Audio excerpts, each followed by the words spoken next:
हो राम।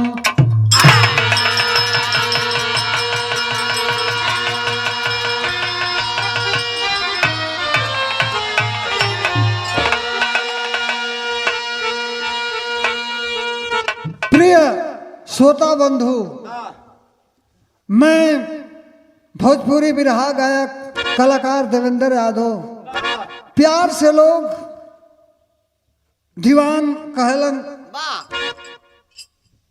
मैं आप सबका हाथ जोड़ करके आप सबको प्रणाम करता हूं और एक बिरहा आप लोगों के बीच में भेज रहा हूं जो नाम बिरहा का शीर्षक बा रहस्य की बात। 4 लाइन कवि जी भूमिका लिखलन मास्टर।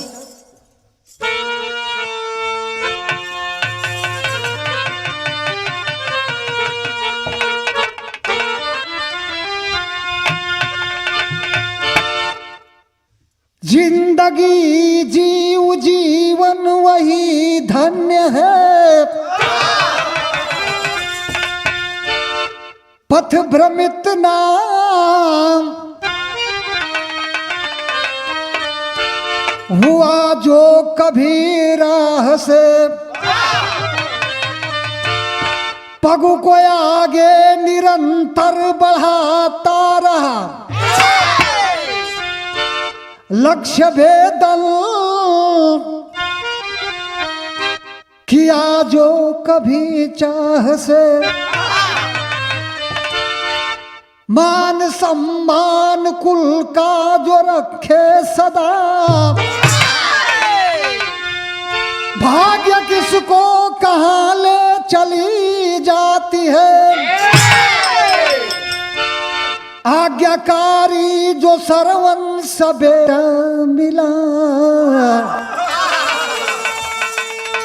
सर्वदा ये कहानी अमल आती है।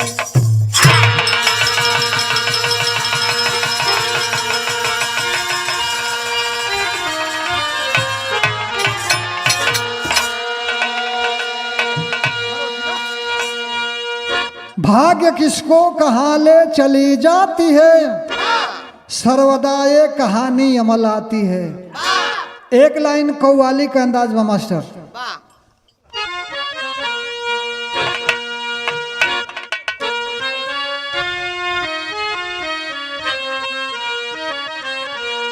कि मोरे भैया वतन के सिपाही, कि मोरे भैया वतन के सिपाही, हम तो हरवा चलावल करीला,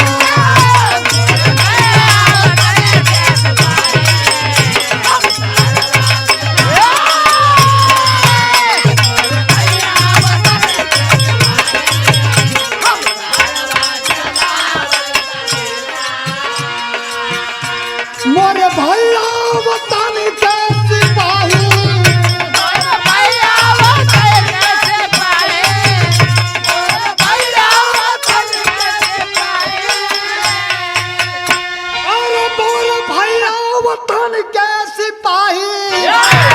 हम तहरवा चलावल करीला,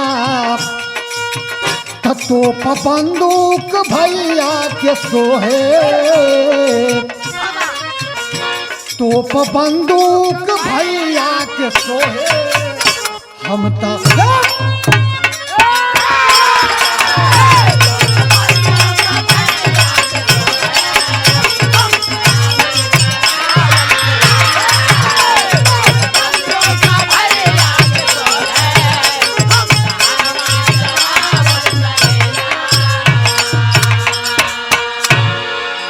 भैया।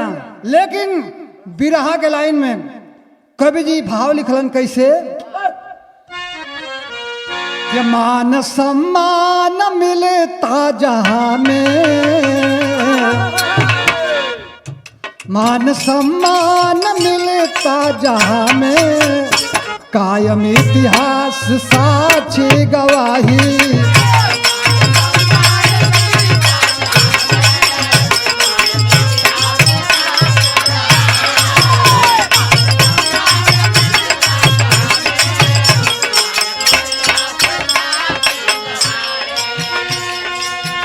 अरे मान सम्मान मिलता जहां में,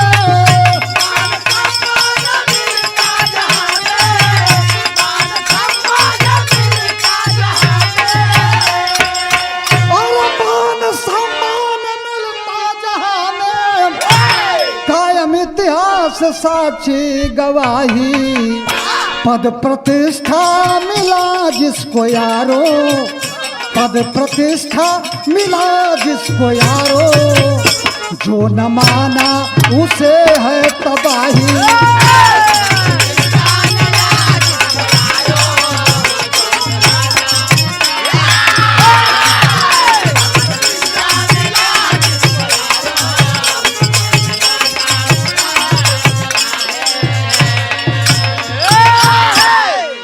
से कहानी के शुरुआत हो गई। कहानी कैसन बाम, केकर कहानी बाम, इस लाइन पर गौर करेंगे। कहना है क्या,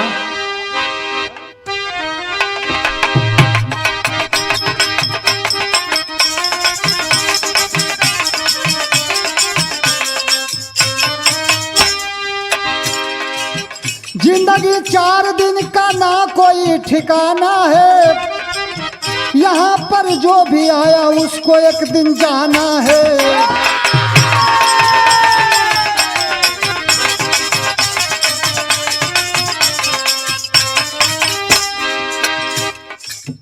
किसान अलगू की है,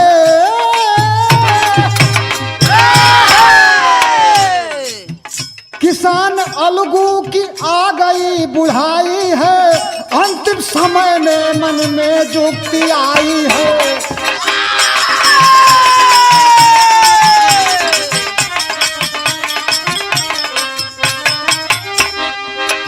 बड़े बीमार अपने बेटों को बुलाए हैं, बड़े बीमार अपने बेटों को बुलाए हैं, रहस्य की बात चारों बेटों को बताए हैं।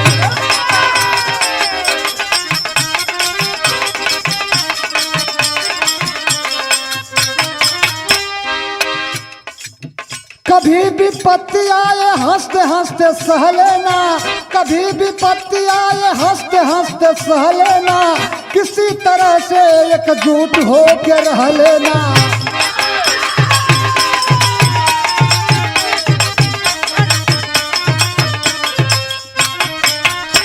ए बाबू, कहानी के ऊपर गौर करेंगे। किसान अलगू कहा जाता है कि इस धरती पर जिंदगी का कोनो ठिकान नहीं खे। ये धरती पर जे भी आयल बाम ओके एक दिन मरे के बाद। किसान अलगू को चौथापन आ गई, 4 गो लड़का रहलन। आज जब चौथापन आ गई, मरे का अवस्था आ गई, एक दिन अपना 4 बेटन के बुलौलन, कहलन कि सुना लोग, हमारे जिंदगी को कोनो ठिकान नहीं खे। एक बात बा, वो अलगू किसान बतावत हो, एक लाइन तरज लगिल मास्टर।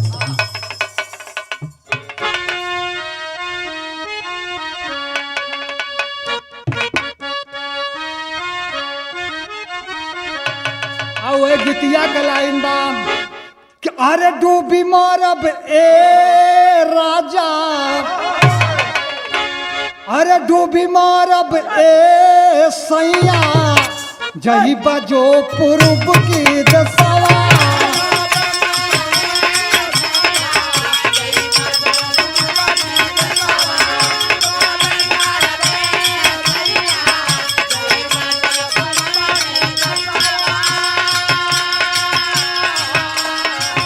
ओही पूर्व दसवा ये राजा जी, ओही पूर्व दसवा ये राजा जी, हवी बांगलिनिया हो।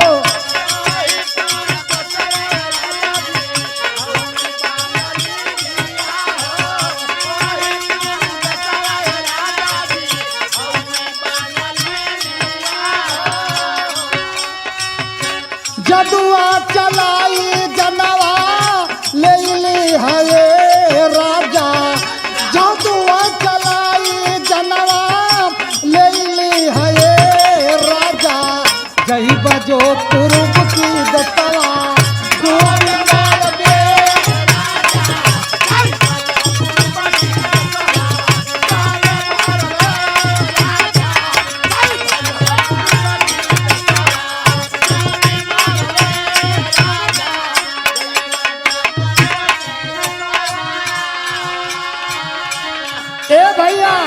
ईता गीत बा। लेकिन अलगू किसान अपना चारों बेटन के बोलवलन, कहलन चारों बेटन के बोलवलन, कहलन की जिंदगी भर मेहनत मजदूरी कई के तो लोग के पालन पोषण कैली खियावलिन, लेकिन तो लोग खातिर कुछ बना तो ना पौली। लेकिन मरे के अवस्था बम ना जाने हम 2-4-10 दिन में मर जाई। तो एगो बात बा, एक खटिया जौन हम सुतीला खटिया के पार के नीचे 4 गो पार बा, और वही चारों पार के नीचे तो लोग खातिर हम कुछ रखले बानी। का बतौलन कि अरे मती करी है ये बेटा आपस में झगड़ा हो,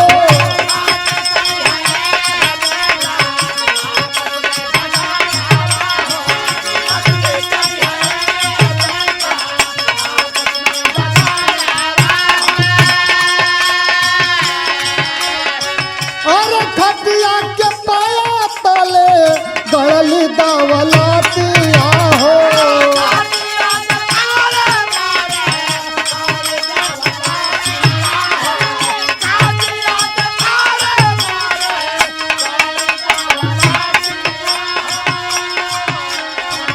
खोद के निकाल लिहा आई जब समय हो,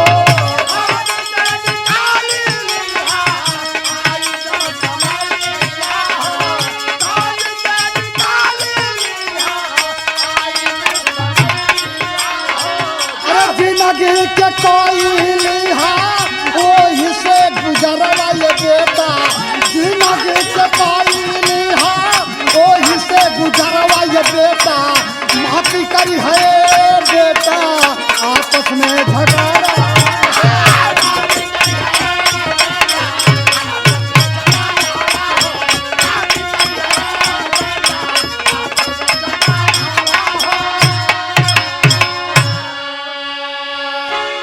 ए बाबू अलगू किसान इतनी बात कहलन कि ए बेटा चारों जना अपन मिलजुल के रहिया लोग, आपस में झगड़ा मत करिए जाम।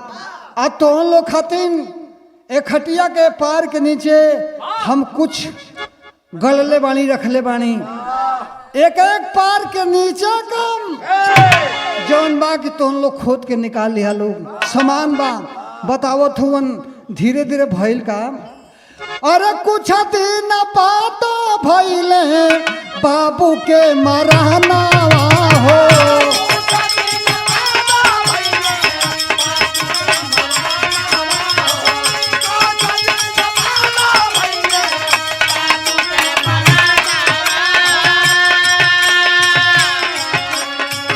पीटलन का पार चारो गिरलन बिराना हो,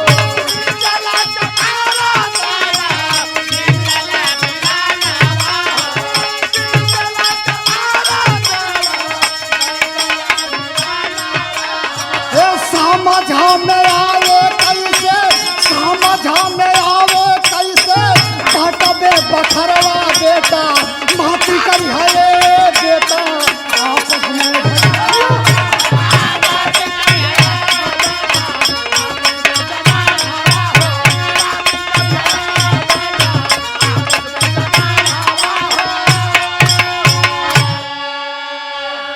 इतनी बात अलगू किसान कहलन। आ 10-20 रोज बीतल, एक दिन ये दुनिया के छोड़ के चल गईलन। अजब ये दुनिया के छोड़ के चल गईलन, चारों लड़का छाती पीट पीट के रोवत हुवन। दाह संस्कार कैलन, अंत्येष्टि क्रिया कैलन। 13 के बाद सोचत हुन के भाई जौन बाबू समनवा कहले रहलन, खटिया के पात्र बतौले रहलन, ओके खन लेहल जा।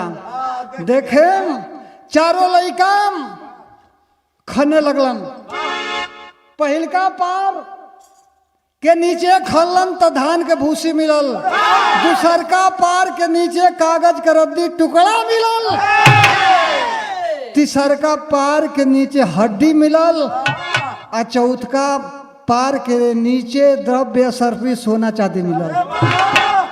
तजवन सोना चांदी पौलस सु तो बड़ी खुश बा, लेकिन जवन कागज का रद्दी टुकड़ा हड्डी आ धान के भूसी पौलस कलश के माँ से हमनों के हिस्सा चाहिए। तब सोचत हुवन चारों भाई का सोचत हुवन के हिस्सा बखरा लागी कैसे,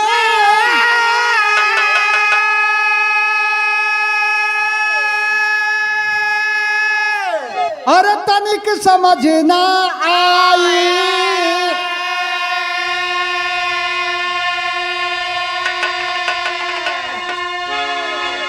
लगा दरबार राजा भोज का, पहुंचे चारों भाई।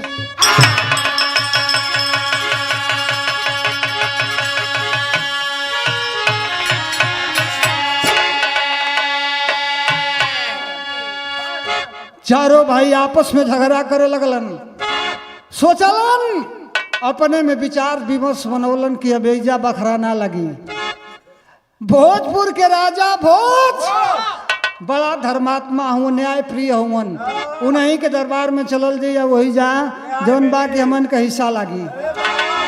ए बाबू चारों भाई चलत हुवन, दरबार लगा था, वही समय पहुंचलन, अपन जाके आरजू सुनौलन, कहलन कि महाराज बाबूजी, हमने के बाबूजी दुनिया के छोड़ के चल गईलन, कुछ सामान बम हमनी के दे के गईल बड़ा ना, वही का हिस्सा लगावे के बा। ओदी राजा व्यस्त रहलन, कहलन कि आज हिस्सा बखरा ना लगी, काल आज रहा लोग तो उन लोग का सेवा सत्कार होई, अपन खैया पिए लोग काल जौन बाकी एकर न्याय होई। का कहलन, एक लाइन गीत बा,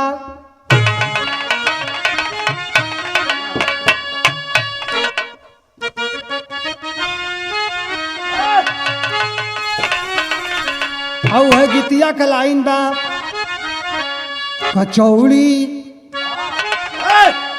कचौड़ी गली सुन कैला रजऊ, अरे मिर्जापुर के कैला गुलजार हो, कचौड़ी गली सुन कैला रजऊ।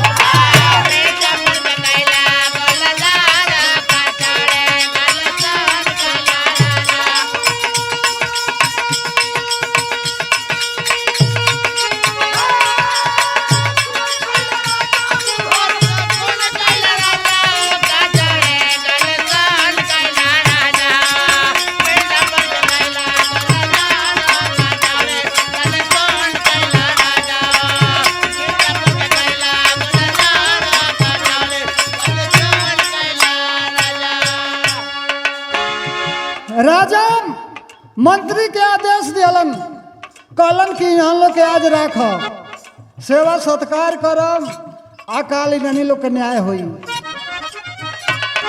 वो मंत्री जी पूछत हुन चारों भाई से, का पूछलन,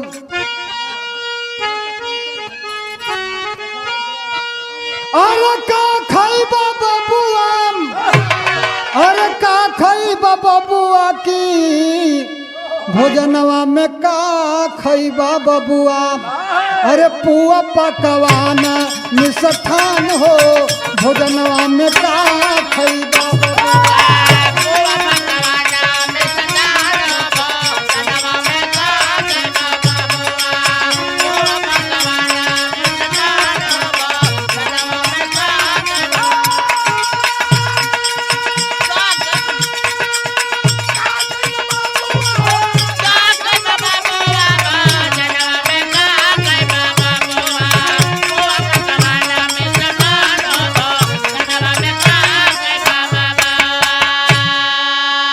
सादा रही कि बोला रंगीन भोजन, हमसे बता दा कि का बा प्रयोजन।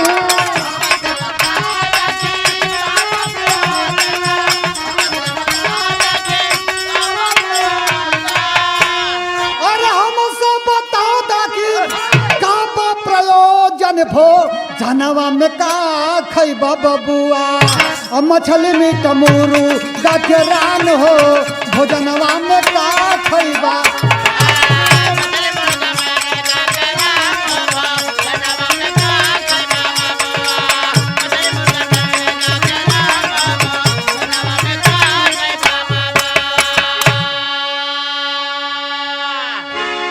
मंत्री जी वो चारों भाई इनसे जाके पूछत हुवन कि अच्छा ही बतावा लो, सादा खइबा लो कि रंगीन खइबा लो, मुर्गा मीट चली आ कि चावल दाल चली। कहलन से कि चलत तो हर विचार बात रंगीने चले। मंत्री जी बनवावत हुवन, अब बनवा के जब खाना खियावे लगलन वो समय एक लाइन गीत लग गई।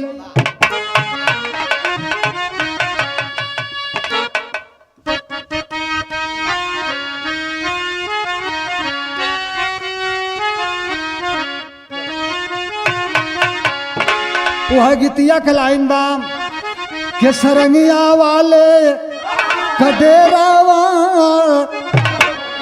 अरे बताई देर छोटा की नाना दी सरंगिया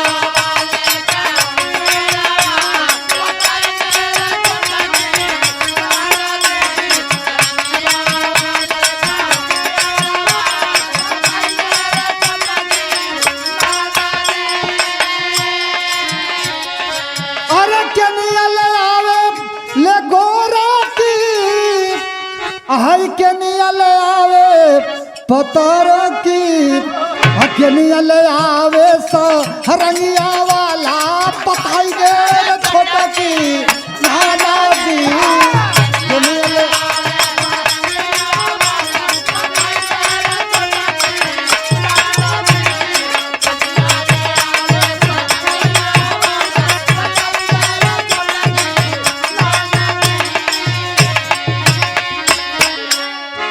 ए बाबू चारों भाई बैठ गए, मंत्री जी खियावत हुवन आ पूछत हुवन का कि कैले चारों भोजनावा, अरे कैले चारों भोजनावा, अरे बयानावा पूछे हो मंत्री जी।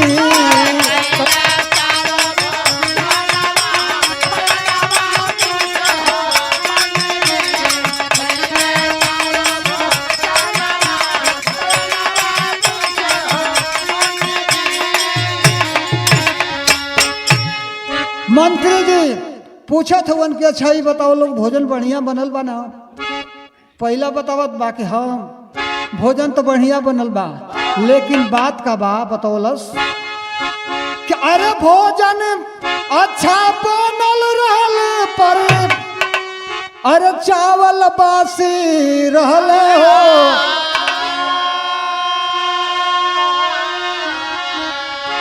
अरे मीट भी बढ़िया बनल रहल पर कुत्ता कऊ कहले हो।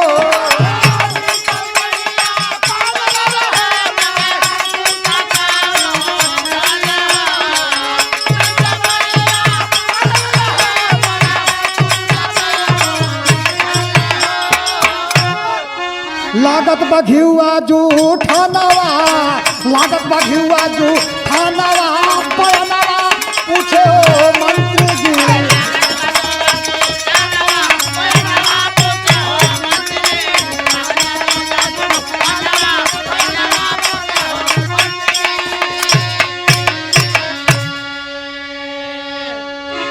पहला बड़का भैया कलश के मंत्री जी चावल तो बढ़िया बनल रहल, बढ़िया चावल बनल रहल, लेकिन वो चावल जौन बा की बासी रहल।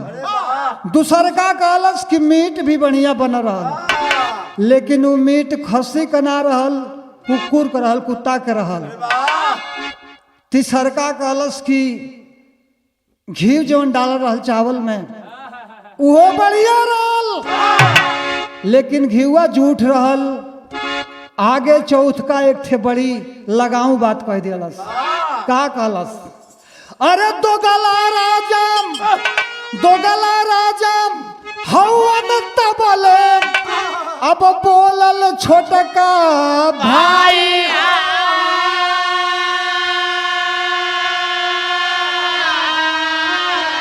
अरे क्रोध में राजा बोल पड़े कि तोहरो जान अब जाई हो।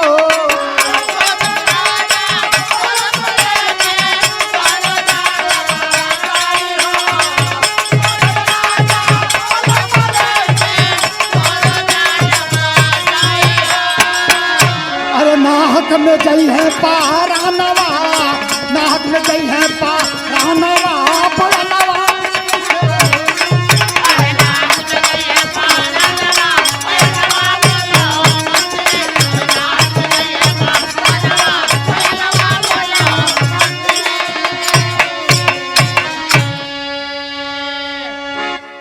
चौथ का जवन छोटका भाई रहल कलश की राजा भी बड़ा बढ़िया बा, धर्मात्मा राजा बा, न्याय प्रिय राजा बा, लेकिन ई राजा दोगला है।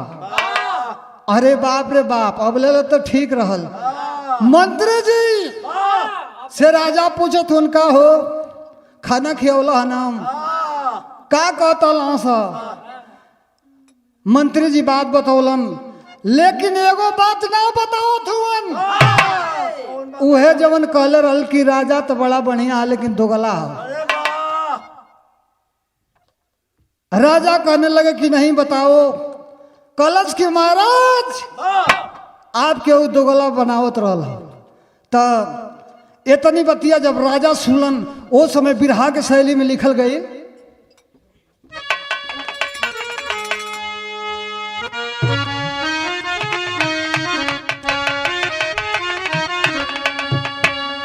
अरे मोरे राम अचंभित राजा सुन के हो गए, क्रोध में लाल लाल मुखमंडल हो गया कम।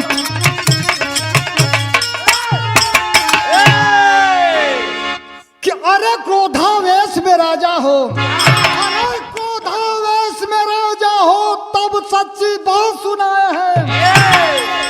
गर सच सही ना होगा चारों को धमकाए हैं। कि गर झूठी तेरी बात हुई, अरे गर झूठी तेरी बात हुई सूली पर तुझे चढ़ा दूंगा। अरे खाएंगे मांस की दचील कुत्तों से भी नचवा दूंगा। राजा ऐलन कहलन कि अच्छा ठीक है, हम मानत है, लेकिन ये बात के साक्षात्कार कराओ के परी, ये साक्ष्य के बताओ के परी। आ नहीं तो दोनों के दंड दियाई, फांसी पर लटकावल जाई। देखे बाबू, राजा अपने करिंदा के जौन बा की भेजलन, ओइजा भेजलन जावा से चावल आई रहल जौना किसान के घर से। करिंदा जात हुवन, उस समय एक लाइन तरज लग गई।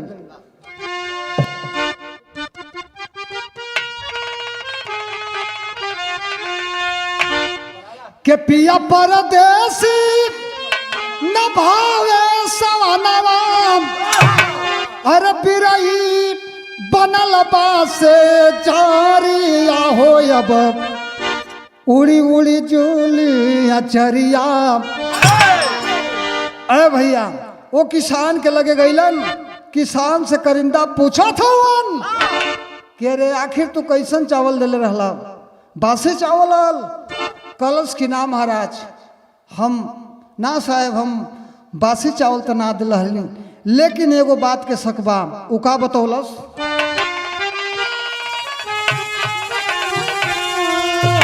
यह बात तू किसान बतावत बा कि आज हम बिया चली हली उखारी, अरे कल बिहाने रो पानी या होई है राजा हमरो नदनिया।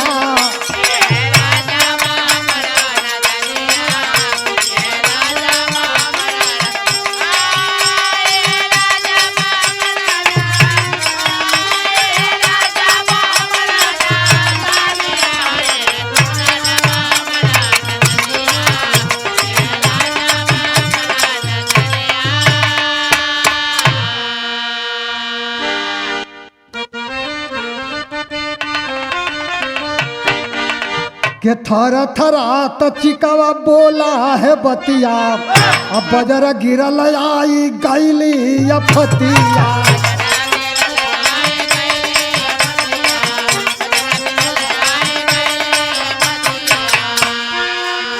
अरे बचवा गिरा के मर गैली बकरिया, अरे बचवा गिरा के मर गैली बकरिया। सगरी सुनाया का हानिया होई है राजा बा हमरो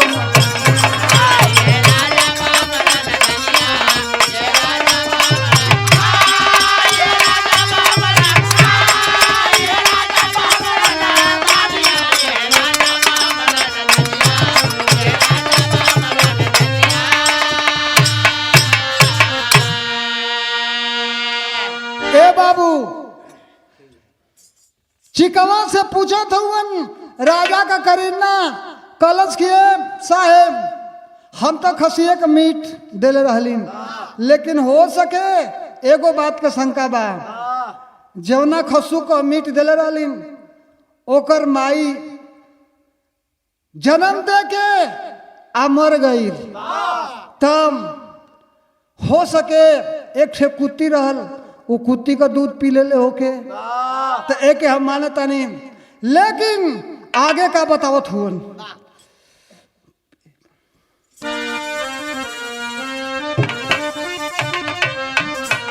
अरे दहिया जमावली हम साफ कह तरिया हो सके दूधवा जूठरल सब बिलरी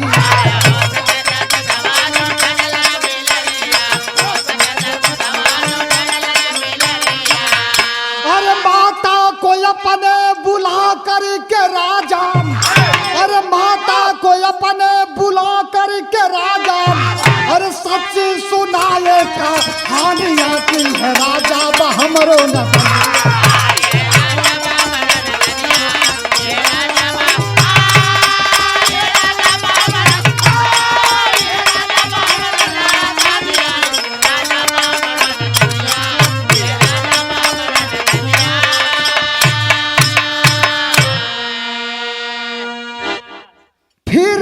जवन बाकी राजा का करीना पहुंचलन वो ग्वालिन के पास में जवन घी दिल रहल कलश किए साहेब हम तो बढ़िया घी दिल रहलीन लेकिन हो सके हम एक बार दही जमा के बैठौले रहलीन बिलार जुठार देलस तब एहू के हम मान सकेला लेकिन लास्ट लाइन में जवन छोटका भाई कहले रहल कि राजा तो बड़ा धर्मात्मा बा न्याय प्रिय बा लेकिन ई राजा दोगला हो असली ना हो तब अंततो गत्वा बाबू राजा भोज अपनी माँ को बुलवाए सवाल खड़ा कर दियालन मतारी बतौले बा कलश के बेटा ऐसा बात तो नहीं खे एक बात के शंका बाम हम रजस्वला स्थिति में रहल खब मासिक आयल रहल ओ समय केहू को परछाई पड़ गई तो बात के मानत चारों जवन बा चारों के साक्ष्य मिल गई महाराज कहलन कि ऐसा बा कि अब तो लोग जा लो अपना अपना घर है अब तो उन लोग का फैसला हमसे ना हुई चारों भाई चल दिलन और जब चल दिलन तो आल्हा के लाइन लगिल मास्टर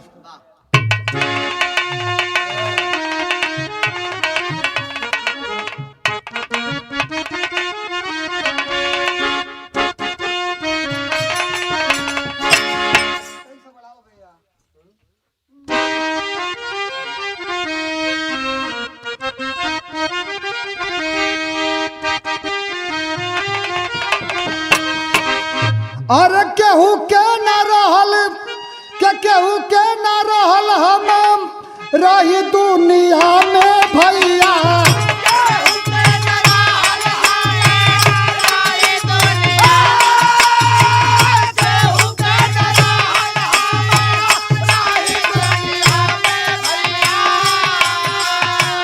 अरे जव जव आगर हौवे वीर बुद्धिमान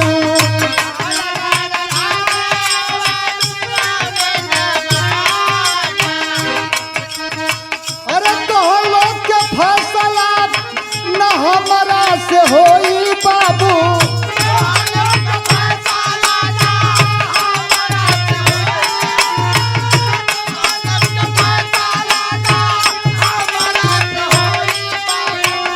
फैसला सुनाए राजा गुणी बुद्धिमान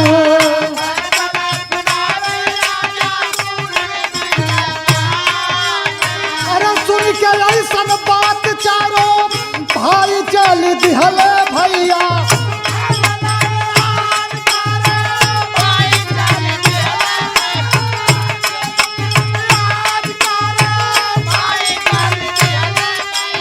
अरे रहिया में झगड़ा करेलन का करार।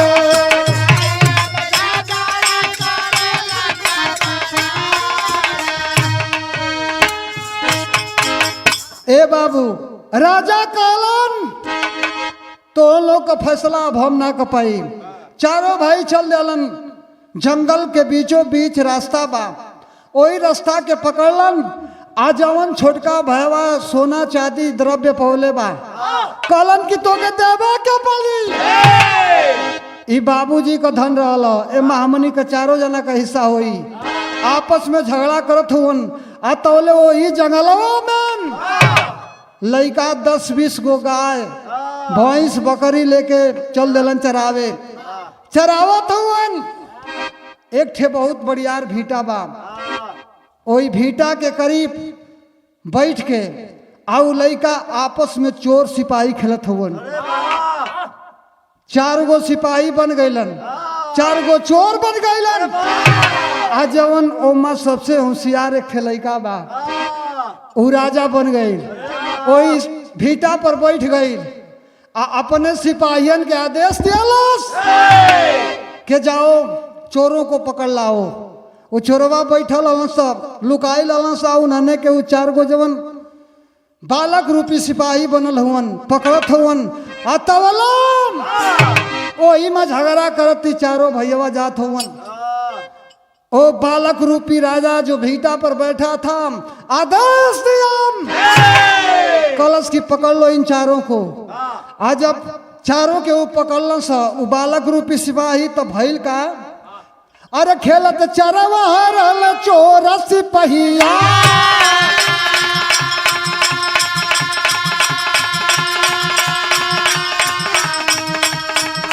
अरे उनके सिपाही जाके कैलन गिरफ्तार।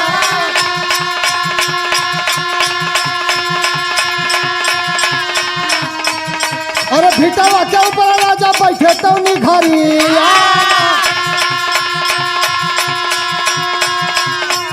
अरे चारों भाई से पूछे टकरार। अरे चारों की बात सुन के राजा हंस दिहले।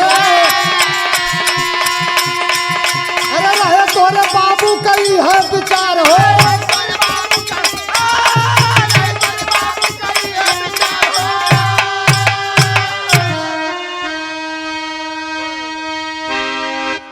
भैया वो जवन चारों भाई झगड़ा करत जात हुवन, ओ बालक जो राजा बन करके बैठा था उस भीटा पर आदेश दिया कि पकड़ लो इन चारों को। वो बालक रूपी सिपाही पकड़ के लेके गईलन। आज जब गईलन वो जवन राजा बन के बैठल पूछलस कि आखिर क्या बात है, क्यों तुम लोग झगड़ रहे हो, लड़ रहे हो। वो चारों भाई कहलन कि महाराज बाबूजी ये दुनिया के छोड़ के चल गईलन। आ कुछ हमन के जवन बाकी सामान दे के गईलन वही सामान के बंटवारा करे के बा। तब वो जवन बालक रूपी लइका बैठल बा वो बतावत बा। का बतौलस,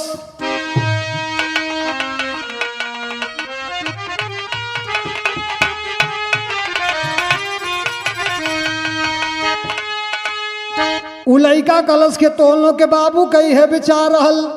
का कलश, अरे सुनावले फसलाम हो राम, सुनावले फसला हो राम, सुनावले फसलाम। तोहरे बाबू के विचारवा सुनावले फसला।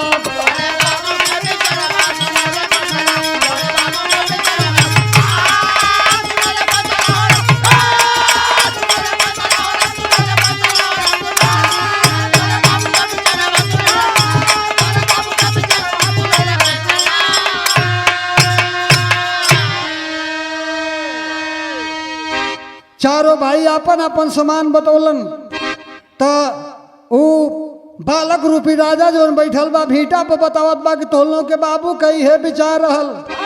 का बतौलस, के धान के भूसी जे पावल, के धान के भूसी जे पावल उ करी खेती बारी। आ कागज का रद्दी टुकड़ा कोर्ट कचहरी करी उ रखवारी। अरे उनके हे बाया धरवा सुनावले फैसला।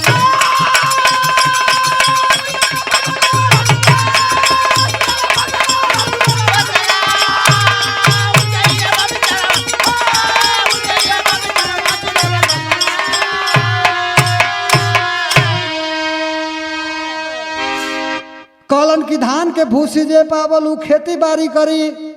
जे कागज के रद्दी टुकड़ा पावल उ कोर्ट कचहरी के रखवाली करी, देख रेख करी।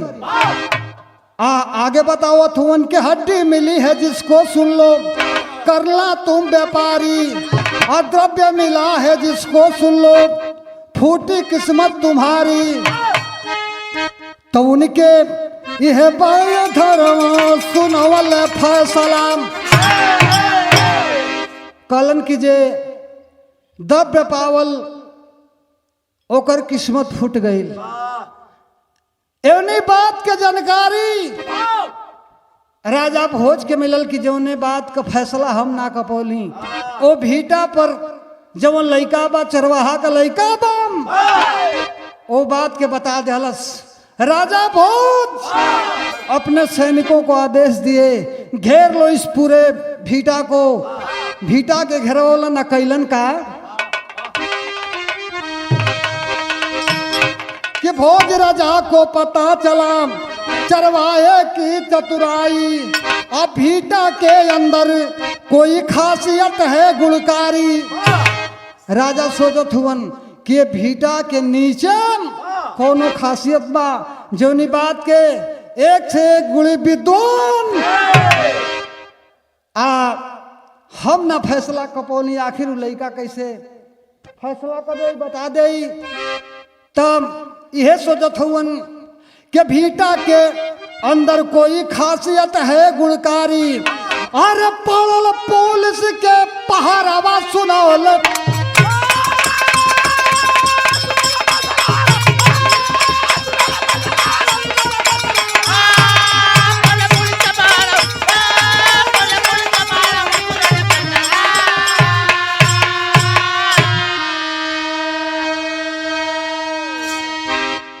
चारों ओर पुलिस का पहरा लगा दिया राजा।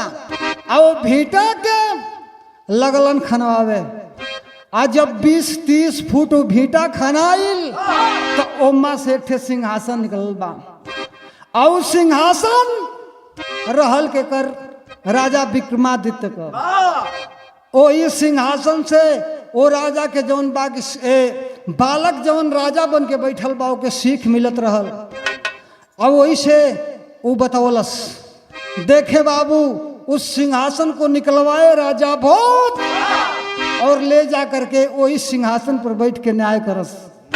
गाने का अंतिम प्रमाण था। कहना है क्या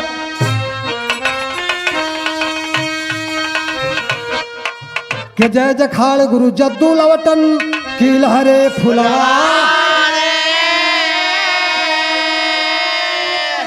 अरे कथन करे कभी गंगा सागर।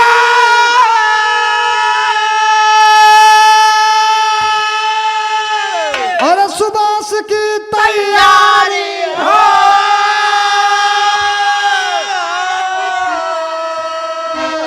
अरे अचंभित राजा सुन के हो गए। अचंभित राजा सुन के हो गए। यादव देवेंद्र से दुश्मन हुए सत्संग।